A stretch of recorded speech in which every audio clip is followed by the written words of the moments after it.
Ladies and gentlemen, welcome back to the next installment of the Ortho Real podcast. We are privileged today to have a very special guest. This gentleman needs no introduction to a lot of folks in the MMA community, the orthopedic community, and the world of strength sports. He is a sports medicine surgeon from Orange, California, specializing in orthopedic sports medicine care for fighters, strength athletes, and everyday folks. Please welcome Dr. Steve Mora. Matt, it's actually my pleasure. I'm super excited to be here. I heard from a colleague that you do this.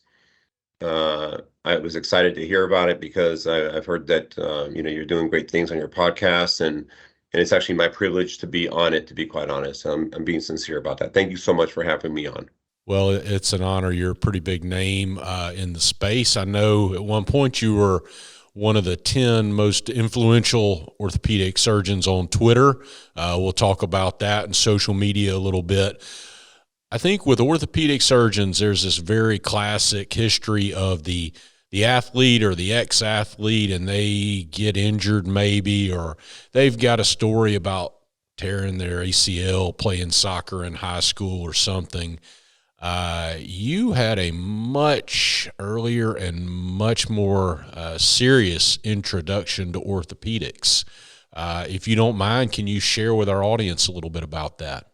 No, I don't mind at all. And actually, I share it quite often with my patients because I believe a couple of things. It's given my my experience as a patient a little more meaning. It's become more meaningful in a way because my shared suffering and pain has helped me take care of patients and also has provided them hope. So I actually talk about it all the time because I feel that it's also part of the therapy. It's actually part of my patients' treatment because they see somebody that's been through a significant trauma in their life, and that trauma was being run over by a bus at a very young age while living in a third world country, and then having to experience the shortcomings of medical care in a third world country, which ended up in my case leading to infections, deformities, growth disturbances, and I eventually made it to the United States, and I was treated at Shriners Hospital. It was known as Shriners Hospital for Crippled Children back then. I had suffered a bilateral, or both femurs were fractured, open fractures, the bones were sticking out, basically mangled extremities when I was run over by a bus. So there was a lot of damage done, and in the end, the sequela of something like this, there's always sequela when you have a mangled extremity. The sequela was a leg that was deformed, shortened, and required multiple surgeries, including a very novel procedure back in the early 80s that wasn't being done yet. It was just starting to be done, and that was leg lengthening. So I was able to get my leg back to almost the proper length as the other leg through a leg lengthening procedure, which was very new back then, using a German device that's no longer used anymore. So I went through numerous surgeries, distal femoral osteotomies, tibial tubercle osteotomies, leg lengthening. I was on crutches for 6 months at one point in my life. How old were you when you got to the U.S.? I came to the U.S. when I was 6, and I was hit right around maybe 4 years old. So then I ended up having an open wound with a joint infection, and I lived in a body cast for many months, which is what we used to do anyways, for kids with fractures. But it was but a lot of open fractures, so they had windowed the cast and had to do wound care and all that stuff. So it was a difficult experience for my family, and so that's one take-home point that I always remember. It's a difficult experience for the family, and I'm able to sympathize with my patients' families as well, because I know it's hard for them. So that's one thing that was learned from that experience. And the other one is that our bodies heal. Our bodies can heal It can take years to heal, but it can. So when I see patients that are worried that they're still having pain 6 weeks after some sort of reconstructive surgery, I remind them, look, it might take 6 to 9 months. It might even take a year, but there is a possibility, a good possibility that it could happen, because guess what? It happened to me. My wounds closed, my infection resolved, my leg was straight, et cetera, right? And then the last thing that I learned, I think the third point was that over time, these injuries have secondary consequences over time, and that's post-traumatic degeneration. And post-traumatic degeneration of a joint usually leads to stiffness, swelling, pain with activities, and it worsens over time. Now that I'm 55 years old, it is worse than it was 10 years ago. So what I've learned from that experience, and what I teach my patients, is you have to not let that happen, or decrease the chance of what happened to me happen to you, by stretching, staying light, being flexible, staying strong, and doing things for the rest of your life, so that you don't so that it doesn't worsen. Because if you think it's bad now, it's going to be worse later. So those are the I think the important points that I've learned as a patient, that I'm able to use for my own patients, and they really do appreciate it. And that's why I do bring up the story. I don't really want to pat in the back, and patients would say, "Oh my God, you suffered so much." I really don't care about that. It's really more about the experience that I'm able to use to help them. Well, and you do share a lot of that. And from what I've seen from you, you've certainly got a big presence on Instagram and Twitter. And what I see coming from you is inspiration and guidance for patients of that strong emphasis on mobility and flexibility and healthy living and things to preserve what you do have and maintain that function. Was that then, from that injury and that experience, was that sort of a straight line to orthopedics of, hey, I want to do this. I want to do what was done to me. I want to help people this way, or was it more roundabout than that? It was mostly that. At least I was introduced to the medical field and orthopedic surgery by being on the receiving end. So I was introduced to this field. I was able to see an operating room. I walked into an operating room. Actually, I wheeled myself into an operating room when I was at Shriners Hospital. It's a funny story, because it's part of this story that you're talking about, the roundabout way how it happened. There was a janitor that was cleaning up after surgery, and I could see him down the hall, and I knew he was by the operating room at Shriners in LA, where I was treated. And I was kind of a mischievous kid when I was growing up, very interested in everything and anything. That's part of the reason why I think we are orthopedic surgeons, because we're interested in things. So I asked him to allow me in the operating room. It was closed. It was after hours. So I wheeled myself over. He goes, yeah. The double doors open up, and man, it was like a love at first sight. So that was the first time I got a glimpse of the operating room, without being under general anesthesia, or without having a mask on my face. I just loved the smell. I loved how everything looked, the stainless steel and all this. So I thought, this is an amazing place. And then later on, as I became older, I realized that I had a special talent or gift, working with my hands. I was a very good artist. I could take apart a fishing reel, Penn Senator fishing reel, and put it back together again, and every little screw. I worked on old cars, on Mustangs, and I can take them apart, put them back together again. I realized, hey, I got pretty good skills here. I can do something with this skill set. And initially, it was going to be either an artist, a woodworker, but then I was always drawn back to this experience that I had, and then and adding to the fact that I felt that I could help people with this experience. What you said initially, Yeah. Straight line thing. So it was a little bit of both.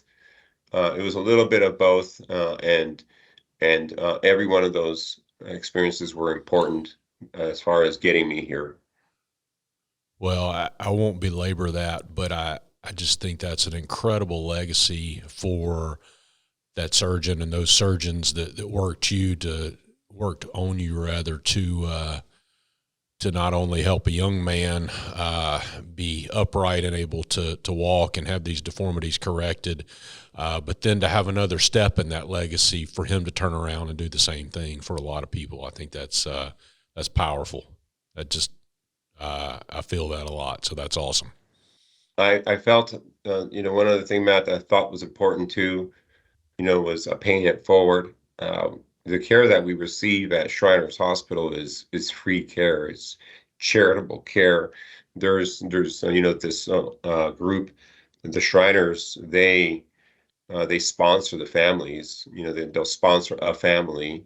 There's an application process involved, and I don't have the name of the Shriner family that sponsored me, but somebody did. So I always feel that it's important to pay these charitable actions that we got in the past by doing the same. And because of that, the way I pay it forward is not just helping people out here in my office, but I do medical missions as well. I went back to Shriners Hospital. I volunteered for a while. And I've even worked with surgeons that worked on me as a child. And now I've worked with them as colleagues. Oh, wow. Yeah, that's full circle. That's powerful. It's been an incredible circle of life journey. That's an incredible story, Steve. So a lot of folks are probably listening to this podcast in their car. They're catching us on iTunes or wherever all they get their podcast.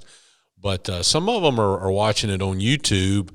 And if they've got the video of you, I'm looking at this cool office, Restore, and in the background, Michael the Count Bisping, Joe Rogan. There's a UFC championship belt up there. You have wound up being the celebrity doc to a lot of UFC fighters. Can you tell me about how that happened and what's going on with that? Well, as we talked about, the importance of staying fit and strong when one has arthritis or degeneration of the knee or something.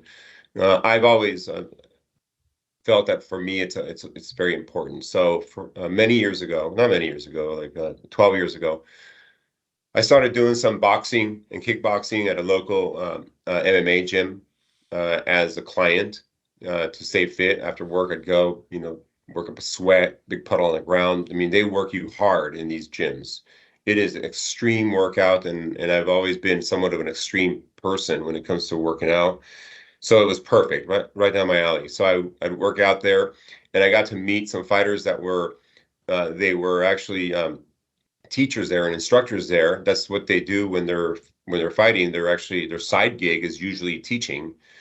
So I met some people like Quentin Rampage Jackson, Robert Emerson, a few other guys there that met me before they were big names, and they liked the fact that I was approachable. They knew I was an orthopedic surgeon. They knew I like to work hard because I do so there. And then they could approach me with little questions they had about injuries. So they liked that, and some of them became my patients. And then word got around that that I understood mixed martial arts injuries, and in some way I did, because I was around it all the time. I never rolled on the mat, but I knew enough jiu-jitsu guys and boxers and kickboxers to know the language. And I also knew one other thing. I know the culture. It's not just about knowing, what an armbar is, or anaconda or whatever. It's not just about that. It's about approachability and understanding their needs. So because I was able to do that, then I became a go-to guy, and now it took a few years, but now I am a guy that people come to see who get hurt, and I literally see them the next day. After you see them on Saturday, they're in the office on Monday. I'm fortunate. It's a blessing. It's a real blessing. I've wondered if that helped to speak the language. If somebody can walk in and say, "Oh, I got caught in a key lock or an Americana," and you go, "Okay, I know your shoulder went this way. Here's what happened, or here's what likely happened," and they're not sitting there trying to explain it to you. in real time so you can see what's going on. You've got a real insight into what to expect in that situation. That's part of it, Matt. But the other part is this: they need to get back training, and they need to get back into camp soon. They need to also be able to show that they're training. You know, they make money on social media as well. I mean, a lot of these guys do. You know, they make money on whatever it is, YouTube, or they train people. You know, so they need to put money on the table or food on the table, and to do so, they have to get back on their feet. So I understand that, and we can't send somebody for physical therapy for 6 months. You know, unless of course that's absolutely necessary, and there's no other way. But you don't just operate on them either, because they don't really want surgery because they know that they will be out for 6 months. So you have to kind Right. of figure out ways to find a balance that allows a good recovery, that allows them to get back to training close to 100% as fast as possible, without delays. The last thing they want is surgery. But you know, if you have an ulnar fracture, a displaced ulnar fracture following a leg kick to the arm, surgery the next day. Don't even put them in a long arm cast. I mean, if you want, you can. If it's totally non-displaced, yeah, it'll heal. But something, for example, like an ulnar fracture of the forearm, it's best to just literally treat it the next day, because the other The thing clock's that I've running. learned They're ready is to get you got back to to get the work. hardware out too. Believe it or not, you got to get the hardware out in these guys, because they refracture, and a lot of doctors don't know that, and they'll treat them, they'll heal, and then they go do a hammer fist, and then they refracture their forearm. So that's the other thing. If you got to operate, you got to do it, like, get it done fast, do it right. I call it bulletproof repair, and then hopefully get them back on the mat, or being able to get into camp again soon, because it's a big problem. You know, they don't make money unless they're fighting. I see a lot of these guys and some big names, like you said, certainly Mike Bisping, Rampage Jackson. How many professional level fighters have you worked on or worked with at this point? Well, the belt behind me is just a few pictures of some of the champions. You know, the belt was given to me by someone, by a fighter who'd rather me not say who, but it's there's those are just champions back there. There's I can't say how many, but the good news is that there are a lot of fighters, professional, semi-professional, and mixed martial arts, whether it's UFC or Bellator, in this area, Southern California. So I happen to just be in the right place at the right time. You know, if I was in Fresno, I'd probably have, I mean, I'd have less fighters. Sure. Well, and we have some, but probably not as many if you were in Mobile, Alabama either. Right. Yeah, Key this is spot for it. a nidus for it. It's a night. It's the Huntington Beach area. For whatever reason, there are a lot of gyms out here. So I can't tell you how many, but there's a lot. And if you go on my Instagram site, you know, there's a video that has a whole bunch of fighters on there. You know, so like I said, I'm very blessed. I did a sports medicine fellowship, doing mostly soccer injuries with Burt Mandelbaum in Santa Monica. That was my fellowship. I thought I was going to be doing soccer injuries all day long, coming to Southern California, or staying in Southern California, because this is an area that has a lot of soccer players as well. And then here I am doing MMA injuries. Well, you have another niche as well. While never doing it at any kind of high level, grew up around gyms and strength sports and have an interest in that. Dave Tate, elite level power lifter, former West Side Barbell guy and founder of Elite FTS, was on our podcast and talked about his hip replacements with us a bit. But talk to me about bodybuilders and power lifters. You've become sort of this go-to guy nationally for pectoralis reconstructions. Yes. Once again, you know, it's something that just fell into my lap in a way. It started out because years ago, I took care of a police officer who had been injured.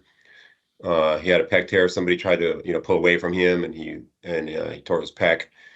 and he didn't get it fixed for many years. And Well, and let me back that up. Let me back that up too. And this is easy for me because I'm a simple man who replaces knees and hips all day, and so I don't deal with these injuries a lot. But for the patients or the non-orthopedic folks in our office, this is the chest muscle, the pec, and the tendon of it tearing away from your arm during an injury like you described. And so, to your point, a lot of times these are not fixed surgically, and maybe you can kind of talk about that and what that might look like in a, let's call them a regular person versus a high level athlete, and how those differ. yeah, so yes, it's the muscle that you find in the chest wall. It's that muscle that most men, including myself, want it built up so that it can give me that V-shaped in the front. And it's the one that provides us push-off strength. So if we want to push a weight away from our chest, such as during chest or a bench press, that's the one that provides that power. And it's also the tendon that is torn during bench press, and it really has to do with the bench. Actually, it has to do with the barbell and the bench. 90% of these tears happen with bench press, and it's to get technical, or maybe not so technical, but I think it's real important that people know this. Anyone who's listening to your podcast right now who does bench press for fun, or it's not just for fun, but for fitness, they should know this. And this is what they should know. Bench press is the most common way to tear your pectoralis major tendon, which is your chest wall muscle. Why does it happen? Does it happen because you're not warmed up? Probably not. To some degree, maybe it is to some degree. Does it happen because you're not well hydrated? Possibly to some degree as well. A lot of my patients tell me that they just weren't hydrated like the way they normally are when they tear their chest. But why does it really happen? And it's a physics problem. Basically, the muscle is out to full length, which is right when the barbell is touching your chest. Your pec is at full length. It can't go anymore. And then right when it's touching your chest, you're going full force. Like you are not. That's when you start to really push, and you're actually slowing it down before it touches your chest. So you're already going full force. So the muscle is lengthening, and the force is pulling the other way. As it happens, we call that an eccentric injury, and you end up tearing your muscle and tendon right off the bone, which is in the upper arm. So that's your pec tear. That's your pectoralis major tendon tear. And when it happens, you feel a pop. So for your audience, if they do bench press, if they feel a pop in their chest wall and their arm gets bruised, not the chest, the arm gets bruised, they have a pectoralis major tendon tear. The best thing to do is run to see you and get it fixed. Okay, so that's the best thing to do. Unfortunately, it doesn't happen. And usually not subtle. That's going to sound like a towel tearing in half or a pop or something pretty noticeable.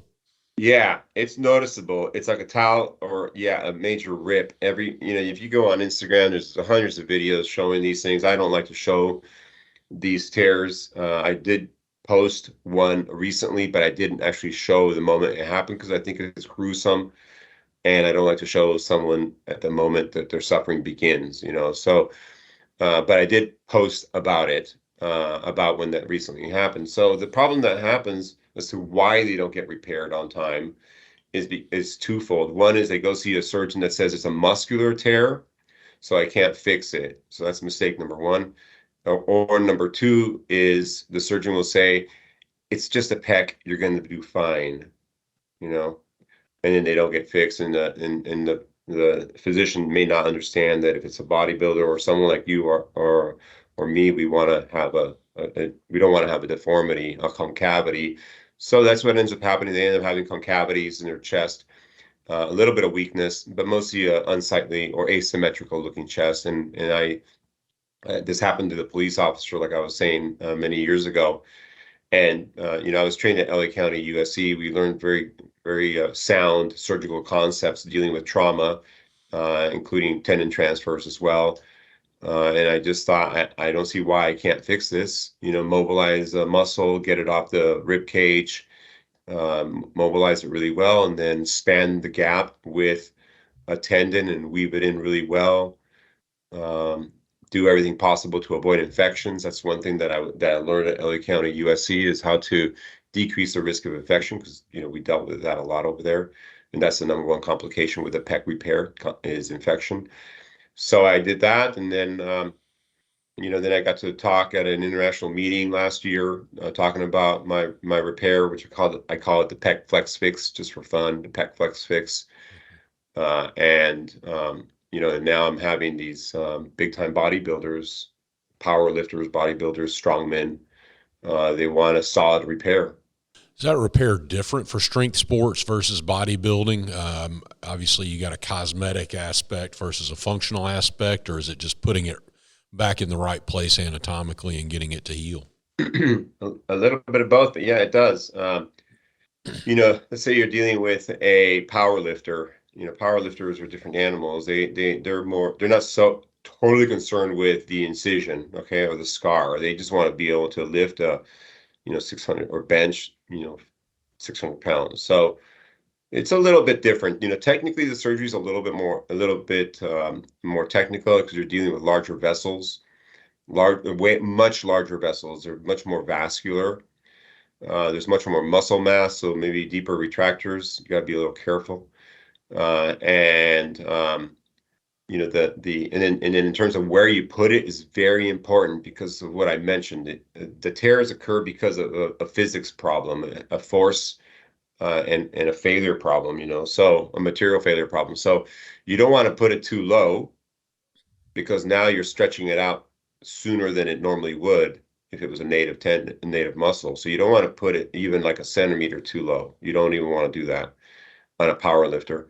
You want to, if you're going to stray, you're going to stray a little proximal, just a little bit proximal. You don't want to put it too loose, because then they don't generate the same power. So, but you don't want to put it too low. That's number one. Sometimes I use 4 anchors and four anchors instead of 3 on these guys, because their tendons are really broad. And if it is a myotendinous tear, I'll add dermal allograft, added like a taco technique to the dermal allograft, will serve as the tendon, even though it's not chronic. That's very interesting. And you've got people now really from all over the country and all over the world coming in for you to treat these injuries for them. Yeah, it's like I said, it's a blessing, and I'm really, I'm comfortable with with that anatomy, because a lot of us orthopedic surgeons, we tend not to do a lot of work in the armpit area. It's kind of a place where we're told to stay away from. Stay away from the brachial plexus, stay away from subcoracoid area. We're told to stay away from these areas, right? And here I am going like, yeah, that's where I'm going, right there. Well, and certainly around the axilla, maybe some concern for infection, as you talked about, being the big complication here. So totally understand that. So like me, but amplified times 100, you've got a big interest and big presence on social media. Can you tell me about that and how you got started there? Yeah, I started out on social media partly because this guy's behind me, or the jersey or the shirt of Michael Bisping. I was, years ago, I was sewing a brow laceration that he had just before he left town. He got cut sparring, and as I'm sewing him up here in the office right over here, he asked me, he goes, "Hey Doc, are you on Instagram?" I'm like, "No, man, like I'm not gonna. What's that for? Posting pictures of my family? Like, well, I don't want to do that." He goes, "No, Doc, we're all on it right now. You got to get on it." I said, "Well, I'm on Twitter." He goes, "No, Twitter's all. Don't do Twitter." Even though Twitter is kind of like he's on Twitter all the time now. So then, so I found social media a very interesting platform for a couple of reasons. One is, I thought that it'd be a great place to educate people. I felt that Google, how people, some physicians, when Google first came out, they didn't really like Google, because people would Google conditions and they'd come in with answers or whatever. I always thought that was helpful, actually. The patient educated themselves. So I knew that patients were educating themselves on the internet. I mean, they were. We couldn't stop it. The horse was out of the barn. It wasn't going to stop, you know. So I thought, okay, you know what I'm going to do? I'm going to be part of that educational process online and talk educational talk, and talk about things that I see.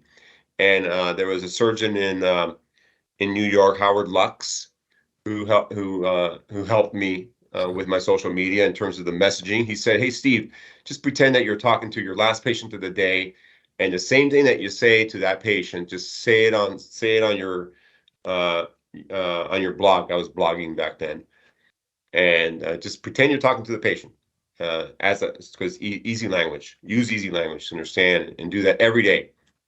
So so I would do that, and then I thought then I got into Instagram because of Michael, and I thought that was a really easy platform to work on because a lot of my own patients and people that I treated with similar types of injuries were on it, so it was really a very easy way to magnify my message. So I call it um, being educataining.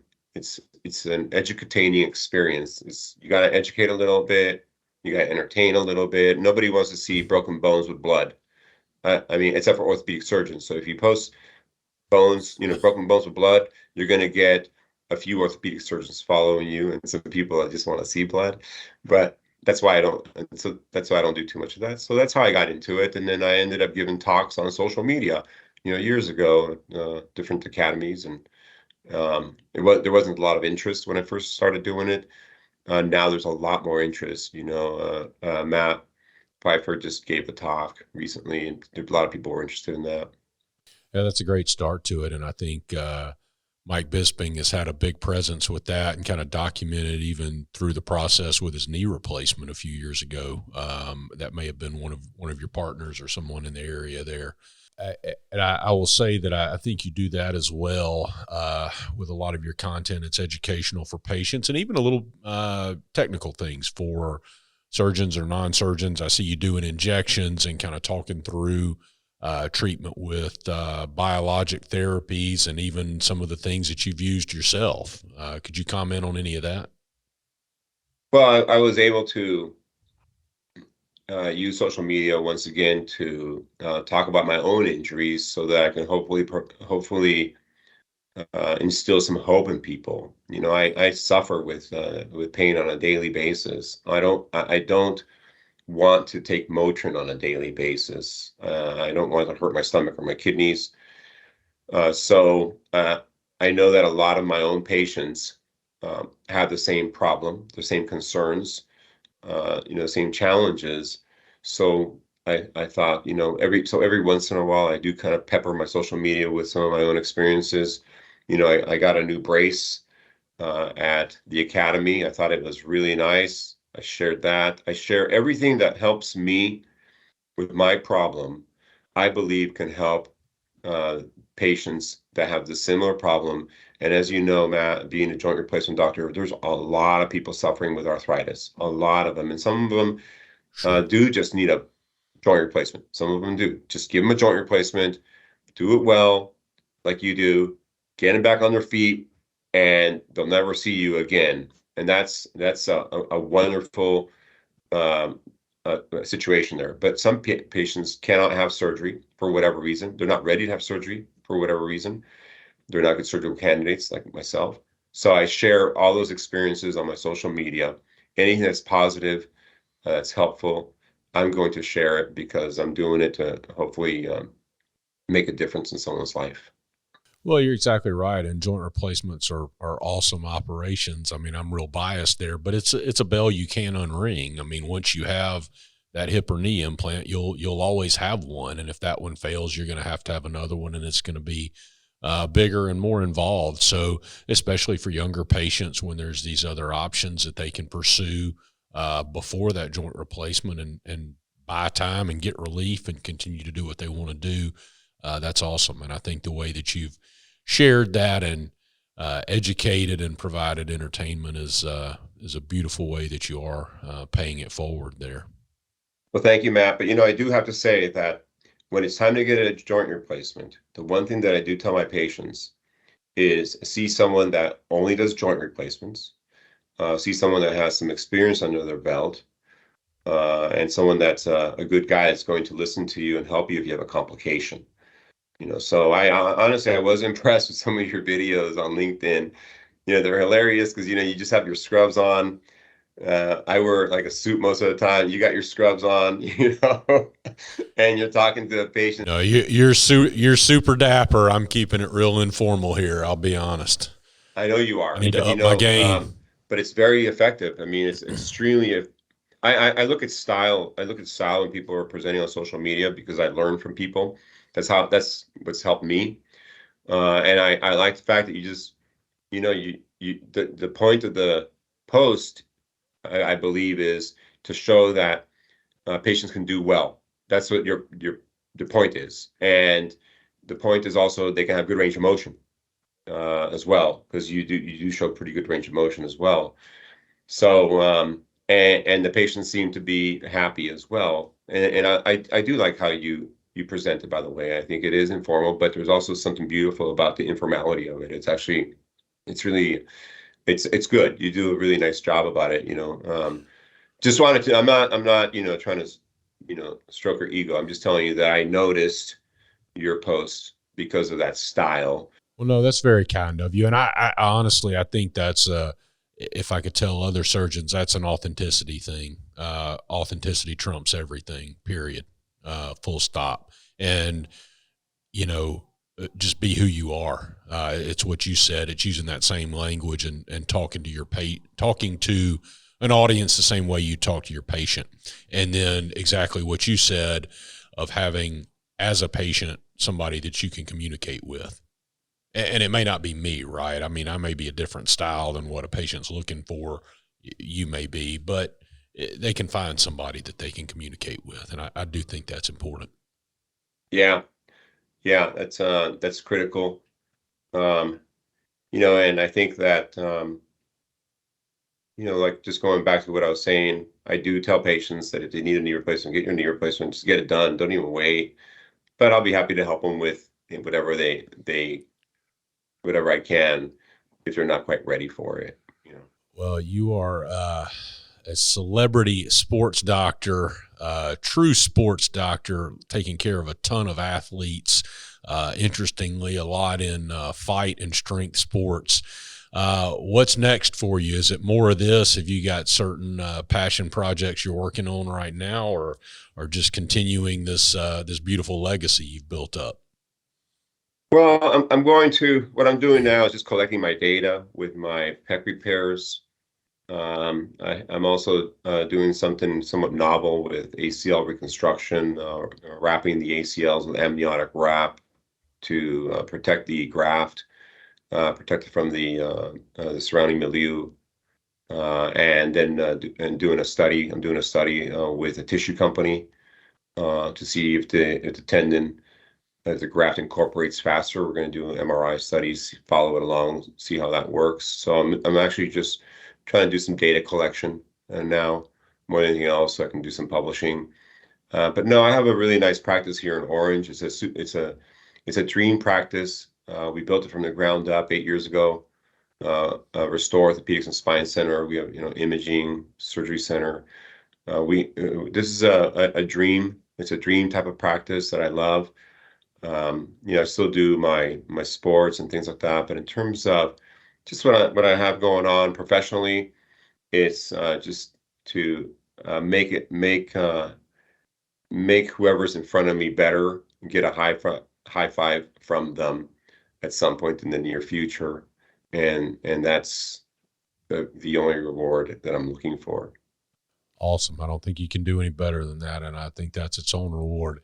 All right, so there can't be many. There can't be many, but if there are a few people out there that would be listening to this that are not following you on social media, how do they find you? Well, it's if they want to find me on Instagram, just type in my name, Steve Mora MD. That's just plain old Steve. Steve Mora, M like Mary, ORAMD.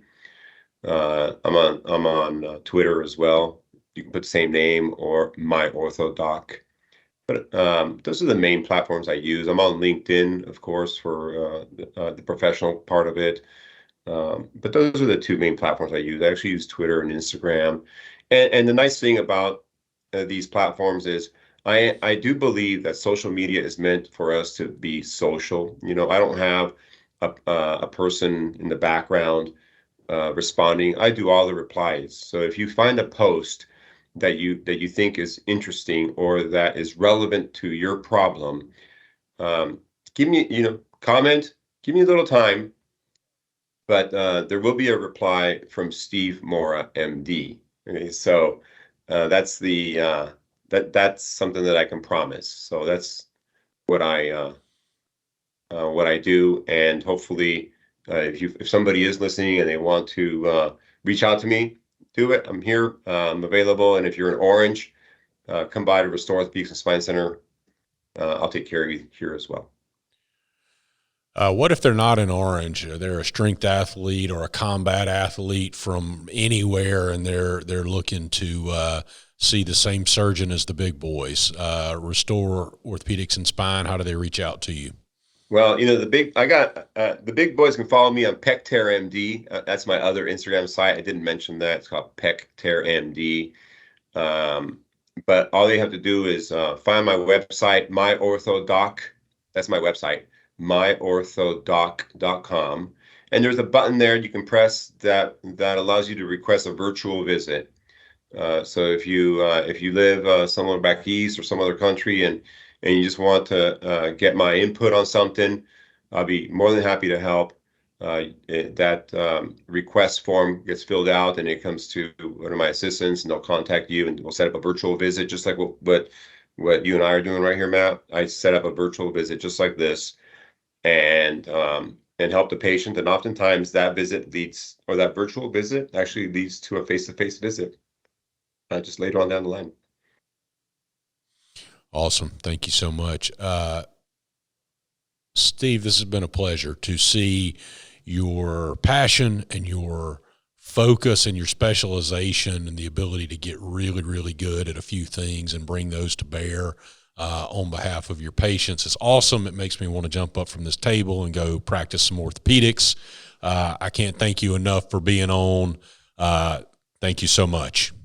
Hey, Matt, same here. Great job taking care of your patients.